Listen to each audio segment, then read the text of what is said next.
Fala, galerinha, beleza? Então, vamos dar continuidade aos nossos estudos, só que agora por videoaula, tá? Não sou youtuber, não tenho essa pretensão, mas eu estou me esforçando ao máximo para fazer o melhor para vocês, investir tempo fazendo esses slides, então espero que ajudem. A gente vai dar continuidade no capítulo 3, frente C, Comércio Mundial, ok? E aí, gente, olha só, esse tempo, deixa eu ligar aqui o temporizador aqui, eu quero fazer um vídeo de mais ou menos de 14 minutos, se caso esteja chegando próximo do tempo, eu vou parar e aí eu continuo no próximo vídeo, tá? Então aproveita e pega o caderno, o livro de vocês, tudo que eu falar aqui está dentro do conteúdo de vocês, tá ok? Vamos falar sobre o comércio internacional. Para falar do comércio internacional, preciso entender o seguinte, que o comércio entre países é uma das atividades mais antigas que a sociedade a sociedade desenvolve. Desde aquela ideia do escambo, que havia uma troca de mercadorias ou serviços sem fazer uso de moeda. Então, uma população de um país ia em determinado país, exemplo, eu produzia bastante milho, eu ia para uma determinada localidade que tinha bastante batata.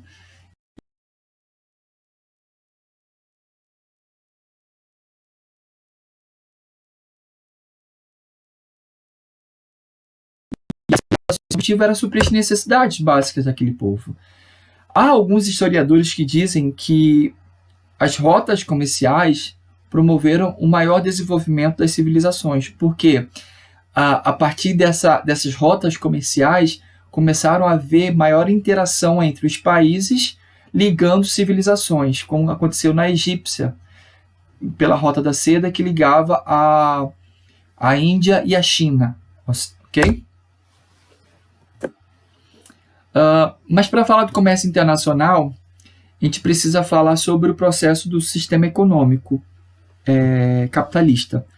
O sistema político e econômico capitalista ele viveu várias fases, e isso tem a ver também com o comércio internacional. Então vamos primeiro falar sobre a primeira fase do sistema capitalista, que é o sistema comercial.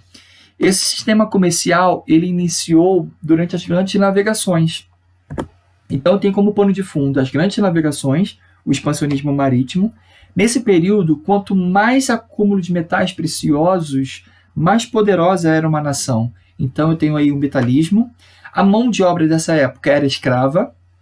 O Estado era absolutista, ou seja, o Estado controlava todos os setores do país, da sociedade. A economia, não havia uma liberdade de expressão, entendeu? Então o Estado era absoluto.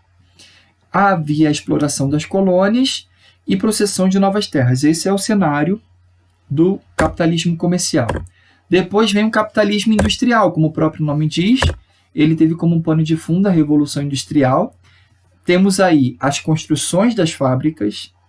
Eu tenho o êxodo rural porque até as fábricas serem instaladas nas cidades, a maior concentração populacional era na zona rural.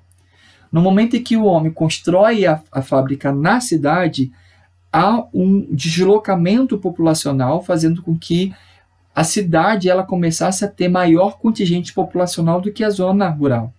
Então, é muito importante isso, porque muda todo o cenário geográfico.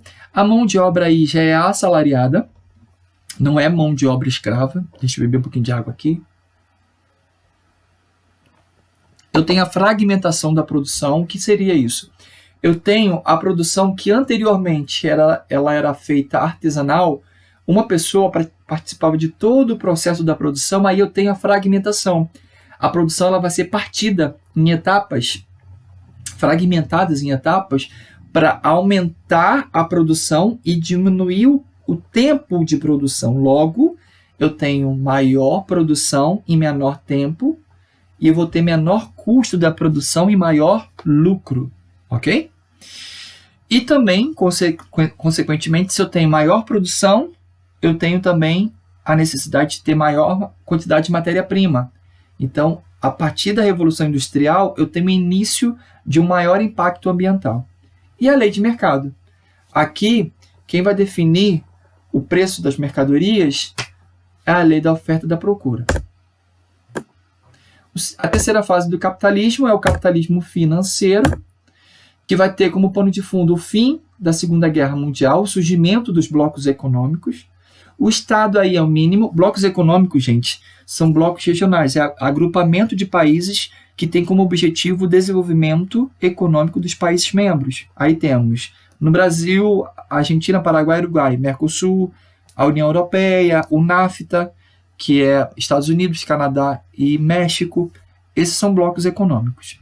Estado mínimo, por quê? Lá na primeira fase, Estado absoluto. Aqui, Estado mínimo, porque é a menor intervenção do Estado na economia. Então, o Estado ele acaba sendo só um regulador da economia, ok? Eu tenho o início das empresas transnacionais, que é a mesma coisa. Transnacionais, multinacionais ou empresas internacionais é a mesma coisa, só que ultimamente tem se utilizado mais empresas transnacionais. São empresas que vão ter sua sede, geralmente em países mais ricos, e subsedes em lugares menos desenvolvidos. Eu tenho monopólio e oligopólio. Monopólio é quando uma única empresa detém uma determinada fatia do mercado, tá? Exemplo, aqui. Aqui nós temos a salineira. A salineira é como se fosse tipo um monopólio, porque somente a salineira pode transitar dentro intermunicipal, ok? Embora tenha Monte Branco, Viação Salineira, enfim, vários nomes, mas é uma única empresa. Então, é uma empresa detendo um determinado setor da economia. E o oligopólio é quando tem duas ou mais empresas que detêm uma determinada fatia da economia. Eu tenho, no capitalismo financeiro, os países ricos enviando empréstimos e investimentos aos países pobres, e eu tenho os países pobres enviando juros e lucros aos países ricos. Isso tudo é cenário do capitalismo financeiro. E, por último, o capitalismo informacional. Eu tenho o pano de fundo o quê? A globalização. Então, nós hoje vivemos o capitalismo informacional. Por que recebe esse nome, gente? É o auge da facilidade da interação entre os países. Isso aconteceu por meio da Revolução Técnico-Científico-Informacional ou Revolução da Informação. Eu tenho maior fluidez, ou seja, um trânsito livre, e maior rapidez, ou seja, mais rápido, maior velocidade da informação e das pessoas entre os espaços geográficos. Eu tenho um avanço nas tecnologias, nas suas diversas áreas, tecnologias das telecomunicações, do meio de transporte, na área de biomedicinas também. E eu tenho maior integração entre países, ok?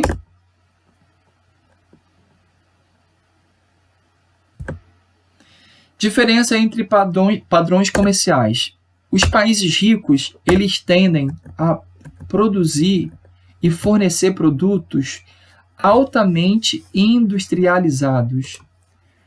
Ou seja, aqui eu tenho produtos alimentícios, produtos eletroeletrônicos, automobilísticos, e aqui eu tenho tecnologia. São países que possuem um alto poder de industrialização, logo eles têm mão de obra especializada, têm poder econômico e têm logo o desenvolvimento das melhores tecnologias de todas as áreas. Então, os países ricos, eles comercializam produtos industrializados e tecnologias, e os países pobres comercializam os commodities.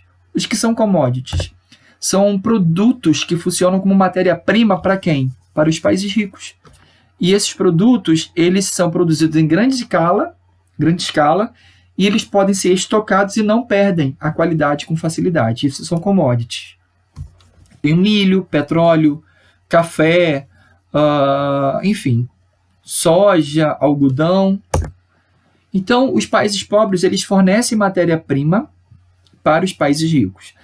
Professor, os países pobres não produzem produtos industrializados? Produzem. Só que a industrialização dos países pobres elas acabam sendo um pouco mais inferior do que dos países ricos. Então, de modo geral, o padrão é esse.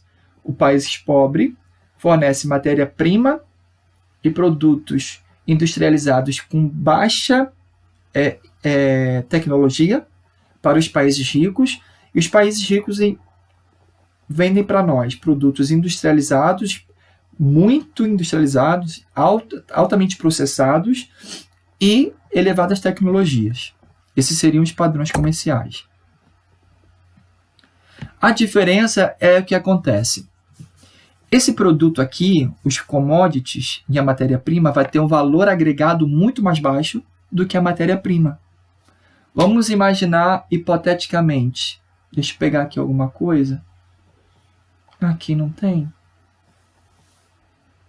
Vamos imaginar uma garrafa de plástico. Eu tô na casa...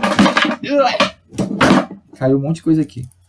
Eu tô na casa da minha namorada, eu tô no quarto dos filhos dela. Esse aqui é um boneco. Ok? Aí aqui, qual material que é mais utilizado aqui? É o plástico. A matéria-prima dele seria o quê? O petróleo. Matéria-prima mais tradicional. Se eu pegar o petróleo, a quantidade exata para fazer esse boneco vai ser 1x. Essa matéria-prima é vendida para um país com alto poder de tecnologia, enfim. E aí chega lá, esse boneco vai ser feito com esse material, essa matéria-prima. Só que aqui eu tenho agregado tecnologia, design, eu tenho também, aqui também, posso agregar marketing, propaganda, enfim, distribuição. Então, o produto final ele vai ter um valor agregado muito maior do que a matéria-prima. Deu para entender? Então, se eu pegar o petróleo para fazer isso aqui, é um X, o valor. Se eu for ver agora o valor desse produto aqui comercializado, vai ser uns 4, 5x. Então, logo, o país que fornece produto altamente industrializado vão ter possibilidade de ter maior acúmulo de dinheiro do que os países que só vendem produtos matéria-prima ou produtos com baixa industrialização. Vamos para a próxima. Banco Mundial e FMI. Qual é a diferença entre eles? Gente, tanto o Banco Mundial como o FMI são braços da ONU. ONU, Organização das Nações Unidas. Então, a ONU tem vários departamentos, e tem esses dois que são departamentos financeiros. O Banco Mundial, ele surgiu logo após a Segunda Guerra Mundial. Ele surgiu com o nome de BIRD, Banco Internacional para a Reconstrução e Desenvolvimento. Ele foi construído com o objetivo de estimular a estabilidade financeira e o desenvolvimento econômico dos países assolados pela Segunda Guerra Mundial. Posteriormente, o BID ele foi transformado em Banco Mundial e também foi acrescido o FMI. O FMI é o Fundo Monetário Internacional. E também ficou definido um padrão monetário mundial, que é o dólar-ouro. Ou seja, o dólar e o ouro viraram moeda internacional, padrão. Gente, eu vou parar por aqui, porque já está quase acabando o tempo. E aí eu continuo no próximo vídeo, ok? Até daqui a pouquinho.